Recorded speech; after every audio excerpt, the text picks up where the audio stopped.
बिस्मिल्लाहिर्रहमानिर्रहीम। अच्छा जी, एक दुःख के बारे में सवाल पूछा जाता है कि जी दुनिया में, ज़िंदगी में दुःख क्यों आते हैं?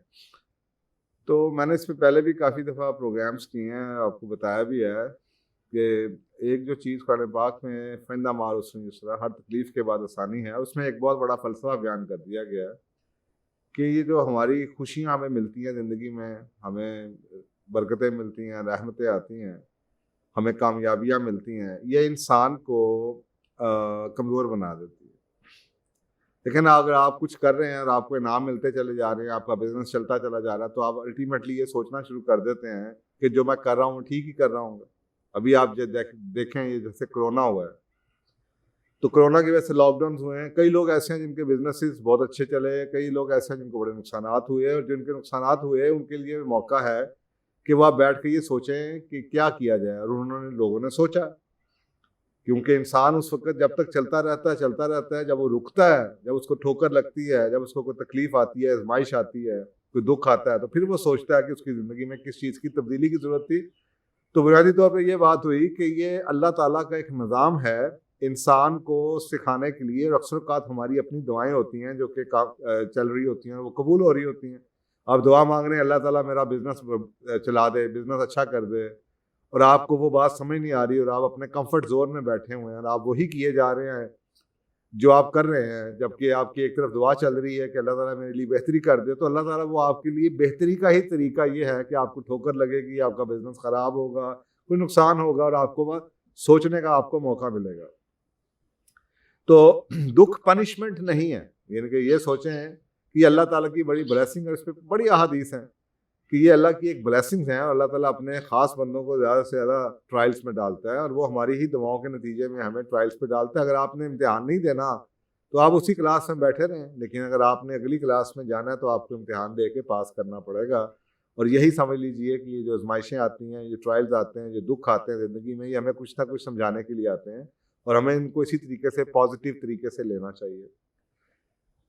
और एक लोग समझते हैं कि इससे कोई लोग मर जाते हैं। मुझे लोग बता रहे थे कि जी वो उसका फैमिली में कोई डेथ हो गई, उसको तो इतना गम लगा कि वो बेचारा डिप्रेशन में चला गया, उसका सब कोई नुकसान हो गया, और वो बिल्कुल ही अब बीमारियाँ उसको लग गई। तो मेरा उसके बारे में सिर्फ यही है, मैं आपको कह सकता हूँ कि दुःख से कोई नहीं मरता, दुःख सज़ा नहीं होती। सज़ा उस वक़्त बनती है जब हम दुःख के बाद जो सीखना होता है, उसको सीखने से इनकार कर देते हैं। और अगर हम उसी पे अटके रहें, और हम वो सीखना ना चाहें या वो ना सीखें, और हम वही करते चले जाएँ जो हम कर किए चले जा रहे हैं, तो वही जो एक आज़माइश थी, जो एक इम्तिहान था, शायद हमारे लिए वो कन्वर्ट हो जाए सज़ा के अंदर।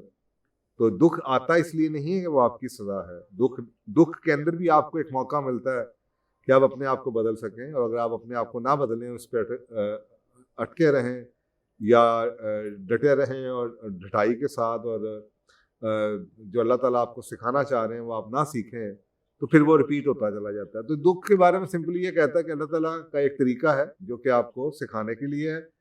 आप जब तक वो नहीं सीखेंगे जो अल्लाह सुब्हानहू ताला आपको सिखाना चाह रहे हैं, वो आपके साथ रीअकरेंस होती रहती है, वो चीज़ें होती रहेंगी। मुझे याद पड़ता है कि मेरा एक बहुत अरसा पहले एक ड्राइवर हुआ करता था, और हर दूसरे दिन, और ये आज से मेरा ख्याल है ये 1992-93 की बात है। अब आप खुद सोच लीजिए, 28 साल हो गए इस बात को।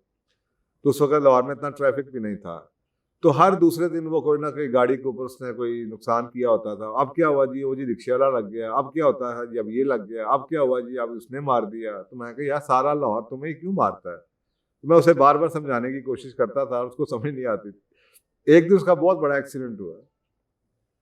तो जब वो टांग-शंग उसकी टूटी हुई थी और वो बैठा हुआ था, तो मैंने उससे पूछा, मैंने कहा यार तू मुझे अब कुछ समझ आई है? तो कहता है कि हाँ जी, मैंने समझ आ गई। तो मैंने कहा क्या समझ आई? कहता है मुझे ये समझ आई कि मैं जो पिछला शीशा है ना, उसको इस्तेमाल नहीं करता था। तो मैंने, उसने कहीं शीशा देखे बगैर दरवाज़ा खोल दिया, और एक टाँग उसकी बाहर थी, और वो दरवाज़ा भी खुला हुआ था, तो अच्छा खासा उसका नुकसान हो गया। अब ये बात उसको कितने एक्सीडेंट के बाद, कितनी तकलीफ के बाद ये समझ आई। शायद यही बात अल्लाह ताला उसको समझाना चाह रहे थे तो मैं एक छोटी सी एग्जांपल आपको इसलिए दी है कि आपके लिए आसानी हो जाए समझने के लिए कि ये खुद बताते खुद अगर आप उसकी टांग को टूटना देखें तो उसके लिए तो वो नुकसान है, दुख है, लेकिन पीछे उसके एक कानून चल रहा था कि उसको कुछ अल्लाह ने समझाना था। जब उसको वो समझ आ गई तो अब उसके साथ वो दोबारा नहीं होगा।